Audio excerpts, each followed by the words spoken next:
आज हम लोग जूलॉजी सेक्शन के अंडर में डिस्कस करने वाले हैं न्यूट्रिशन इन एनिमल्स, यानी कि एनिमल्स के अंदर न्यूट्रिशन कैसे होता है, कितने स्टेप्स में होता है, कितने चरणों में होता है।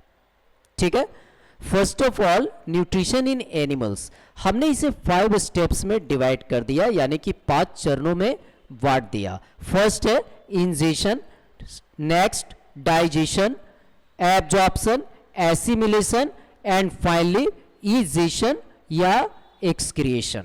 पहला है इंजेशन। मेनली इंजेशन क्या है? Intake of food in our mouth with the help of our hand, यानी कि माउथ के अंदर फूड को इंटर करना किसकी मदद से? हाथ की मदद से। अब यहां पे देखो थोड़ा सा डिफरेंसेस है हायर एनिमल्स में और लोअर एनिमल्स में। सारे एनिमल्स तो हाथ की मदद से फूड इंटर नहीं करता माउथ के अंदर। कुछ एनिमल्स ऐसे भी है जो डायरेक्ट माउथ से खाना खाता है, कुछ एनिमल्स ऐसे भी है जो बॉडी के किसी भी पार्ट से फूड को इंटर कर लेता है, यानी कि जो सेल मेम्ब्रेन है, सेल मेम्ब्रेन की मदद से बॉडी के अंदर फूड को इंटर कर लेता है। ठीक है, लेकिन अगर हायर ऑर्गेनिज्म में, हायर एनिमल्स में हमारी बात आती है तो हम हाथ की मदद से फूड को माउथ के अंदर इंटर करते हैं। मेनली खाना खाने को इंजेशन बोला जाता है। ठीक है, intake of food is called ingestion.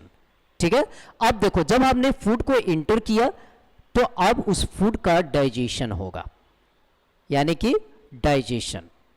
Digestion में उस फूड को तोड़ा जाएगा, ब्रेक किया जाएगा, उसको पचाया जाएगा। क्यों? क्योंकि हम लोग कॉम्प्लेक्स फूड लेते हैं। हम लोग जो खाना खाते हैं वो जटिल फूड है, वो जटिल पदार्थ है, और उस कॉम्प्लेक्स फूड को सिंपल सब्सटेंस में कन्वर्ट करने के लिए उसका डाइजेशन होगा, उसे तोड़ा जाएगा हमारे एलिमेंट्री कैनाल के अंदर, हमारे डाइजेस्टिव सिस्टम के अंदर। चाहे हम हो या कोई भी एनिमल्स हो, सारे एनिमल्स के अंदर फूड को सिंपल सब्सटेंस में कन्वर्ट करने के लिए उसे ब्रेक किया जाएगा, तोड़ा जाएगा, अलग अलग जगह पे अलग अलग तरीके से उसे तोड़ा जाएगा, उसे डाइजेस्ट किया जाएगा। ठीक है, नेक्स्ट एब्जॉर्प्शन। अब जब डाइजेशन हो गया, यानी कि फूड को तोड़ दिया गया, उसे कॉम्प्लेक्स सब्सटेंस से सिंपल सब्सटेंस में कन्वर्ट कर दिया गया, तो उस सिंपल सब्सटेंस के अंदर जो एनर्जी है, यानी कि जो हमने फूड लिया था उसके अंदर जो एनर्जी है, ग्लूकोज है, मिनरल्स, विटामिन है, प्रोटीन है, फैट्स है, यानी कि बॉडी बिल्डिंग सब्सटेंस है, एनर्जी बिल्डिंग सब्सटेंस है, अल्टीमेट सोर्स ऑफ एनर्जी है, इन सारे सब्सटेंस का एब्जॉर्प्शन होगा। तो मेनली एब्जॉर्प्शन। ठीक है, एब्जॉर्प्शन यानी कि अब्सॉर्प्शन, और ये एब्जॉर्प्शन किसके द्वारा होगा? ब्लड के द्वारा। ठीक है, हाँ कुछ लोअर एनिमल्स है जिसके अंदर साइटोप्लाज्म की मदद से होता है, यानी कि सेल के अंदर जो लिक्विड पार्ट है, जो वाटर है, उसकी मदद से होता है। लेकिन अगर हायर एनिमल्स की बात है तो हायर एनिमल्स के अंदर ब्लड के द्वारा एब्जॉर्प्शन किया जाएगा, ब्लड के द्वारा एब्जॉर्प्शन होगा। ठीक है, नेक्स्ट एसिमिलेशन।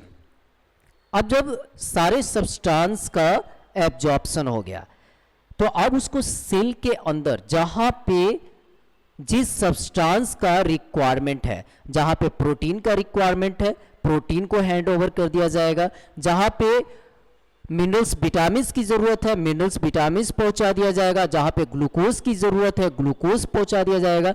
यानी कि सेल के अंदर जहां पे जिस चीज का रिक्वायरमेंट है उस चीज को वहां पे हैंड ओवर कर दिया जाएगा, पहुंचा दिया जाएगा। उसी को हम बोलते हैं एसिमिलेशन। जैसे सपोज कि माइटोकॉन्ड्रिया को ग्लूकोज की जरूरत है तो वहां पे फैट को तो नहीं पहुंचाया जाएगा, ग्लूकोज को ही पहुंचाया जाएगा। ठीक है, इसी को बोलते हैं एसिमिलेशन। अब नेक्स्ट है इजेशन, यानी कि एक्सक्रिएशन।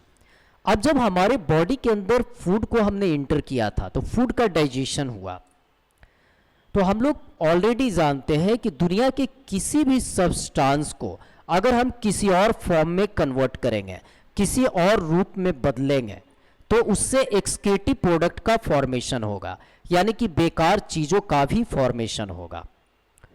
तो हमारे अंदर भी जब फूड का कॉम्प्लेक्स फूड को तोड़ा गया, कॉम्प्लेक्स फूड का डाइजेशन हुआ, तो उस कॉम्प्लेक्स फूड के डाइजेशन के बाद उससे कुछ एक्सक्रीटिव प्रोडक्ट बना, यानी कि कुछ बेकार चीजें बनी, जैसे वहां पे यूरिया बनेगा, वहां पे एक्सक्रीटिव प्रोडक्ट के फॉर्म में स्टूल बनेगा।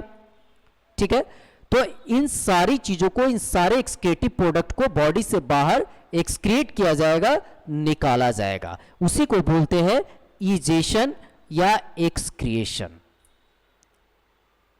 ठीक है, अब देखो हमारा थ्योरी है, सारे का थ्योरी लिखवा दिया है, आप लोग इसको घर पे देख लेना। ठीक है, और थोड़ा एक दो बार पढ़ लेना। नेक्स्ट क्लास में क्वेश्चन एराइज करूंगा मैं इससे क्वेश्चन एनी हाउ मैं एराइज करूंगा, पूछूंगा। ठीक है, first ingestion. Ingestion is the consumption of a substance by an organism.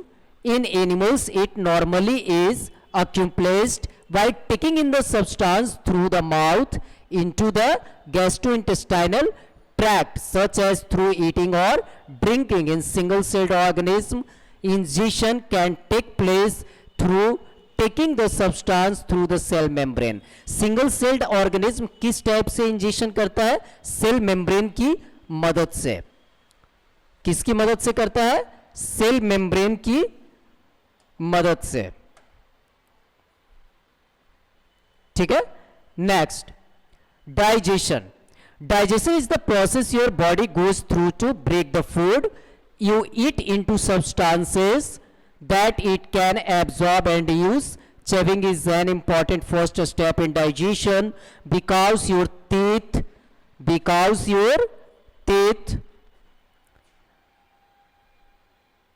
makes the food a small enough to swallow, यानी कि दांत फूड को क्रश करके उसे मुलायम कर देगा। उसे जो सॉलिड फूड हमने लिया उसको हमारा दांत क्रश करेगा, उसे तोड़ेगा और उसको और आसान बना देगा, यानी कि डाइजेशन में और आसान बना देगा। क्योंकि जब तक उस कॉम्प्लेक्स फूड को तोड़ा नहीं जाएगा, उसको क्रश नहीं किया जाएगा, तब तक हमारे इंटेस्टाइन के अंदर या फिर हमारे डाइजेस्टिव सिस्टम के अंदर आसानी से उसका डाइजेशन नहीं हो पाएगा, पाचन नहीं हो पाएगा। तो मेनली जो हमने कॉम्प्लेक्स फूड लिया था उसे सबसे पहले हमारे माउथ के अंदर प्रेजेंट दांत यानी कि टीथ उसे क्रश करेगा, उसे तोड़ेगा। ठीक है, next absorption. During the process of absorption, nutrients that come from the food, including carbohydrate,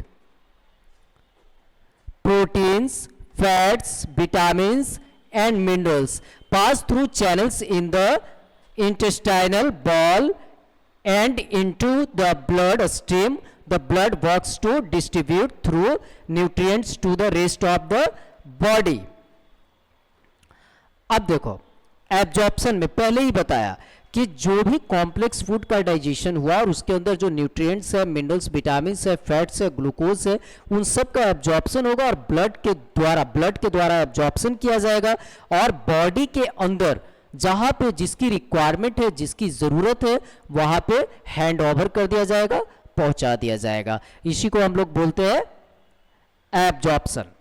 ठीक है, जितने भी सब्सटेंस थे, जितना भी सब्सटेंस था उसका एब्जॉर्प्शन हुआ, ब्लड के द्वारा एब्जॉर्प्शन हुआ और एब्जॉर्प्शन करके इसको बॉडी के अंदर ट्रांसफर कर दिया गया। बॉडी के अंदर जितने भी सेल्स है, सेल्स को ट्रांसफर कर दिया गया। नेक्स्ट है assimilation. The process of utilisation of digested food for energy and for growth and repair is called assimilation. यानी कि अब जो हमारे बॉडी के अंदर ग्लूकोज, फैट्स, मिनरल्स, विटामिन्स या फिर जितने भी सब्सटेंस है, सारे सब्सटेंस सेल्स के अंदर पहुंच गया। अब इसका हर एक पार्ट्स को रिपेयर करने के लिए या फिर ग्रोथ करने के लिए यूज किया जाएगा। जैसे सपोज कि मैंने कहा बॉडी बिल्डिंग सब्सटेंस, प्रोटीन को कहा बॉडी बिल्डिंग सब्सटेंस, तो प्रोटीन को बॉडी बिल्ड करने के लिए यूज किया जाएगा।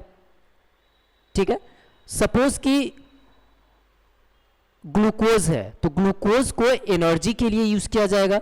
यानी कि जैसे हम लोग चल रहे हैं, मूवमेंट कर रहे हैं, तो इसके लिए हमें एनर्जी की जरूरत है, तो एनर्जी के लिए ग्लूकोज को यूज किया जाएगा। ठीक है, बॉडी के ग्रोथ के लिए यूज किया जाएगा। अलग अलग सब्सटेंस को अलग अलग जगहों पे अलग अलग तरीके से यूज किया जाएगा। ठीक है, इट्स कॉल्ड एसिमिलेशन। फाइनली है egestion. The process of removing undigested food from the body is called egestion. यानी कि हमारे बॉडी के अंदर जो अनडाइजेस्टेड फूड है, बेकार चीजें हैं, आफ्टर डाइजेशन जो बेकार चीजों का फॉर्मेशन हुआ, एक्सक्रेटिव प्रोडक्ट का फॉर्मेशन हुआ, उसे बॉडी से बाहर एक्सक्रेट किया जाएगा, उसी को बोलते हैं इजेशन या फिर एक्सक्रिएशन। ठीक है, एनी डाउट, एनी क्वेश्चंस?